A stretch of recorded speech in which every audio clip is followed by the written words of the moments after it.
ভাজাটা ভাত ও রুটির সাথে খুব ভালো লাগে খেতে। আপনারা তৈরি করে দেখতে পারেন। আজকে আমি শিম ভাজি তৈরি করে দেখাবো। শিম ভাজির জন্য শিম নিয়েছি এরকম সাইজে, ছোটো ছোটো করে কেটে নিয়েছি। আর একটা বড় সাইজের পেঁয়াজ নিয়েছি, কাঁচা লঙ্কা নিয়েছি, কালো জিরে, শুকনো লঙ্কা, হলুদ আর নুন। ওভেনে কড়াই বসিয়ে দিয়েছি। এবার কড়াতে তেল নিয়ে নিয়েছি। এবার আমি কালো জিরে আর শুকনো লঙ্কাটা দিয়ে দেবো।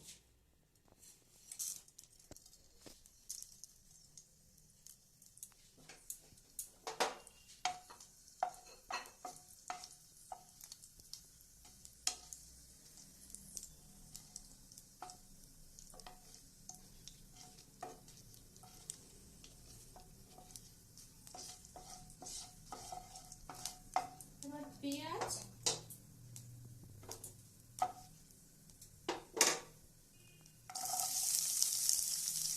আর কাঁচা লঙ্কাটা দিয়ে দেবো।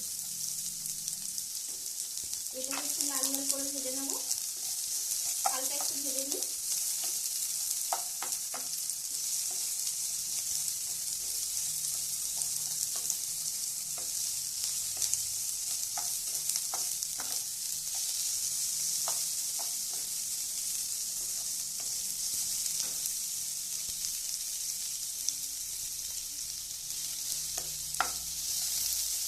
এবার চিনটা দিয়ে নেব।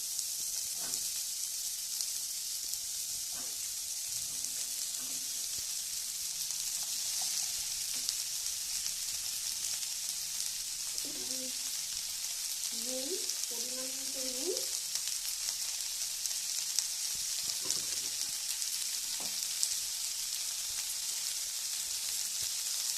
হলুদ দিয়ে দেবো। দিয়ে নেড়ে হালকা আছে এটাকে চাপা দিয়ে রান্না করে নেবো, দিয়ে নেবো।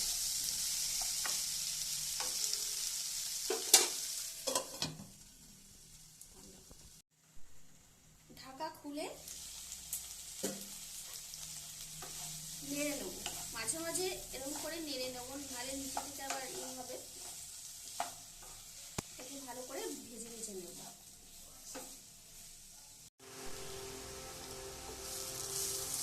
আমার এই ভাজাটা হয়ে গেছে, এবার এটাকে আমি নামিয়ে দেবো।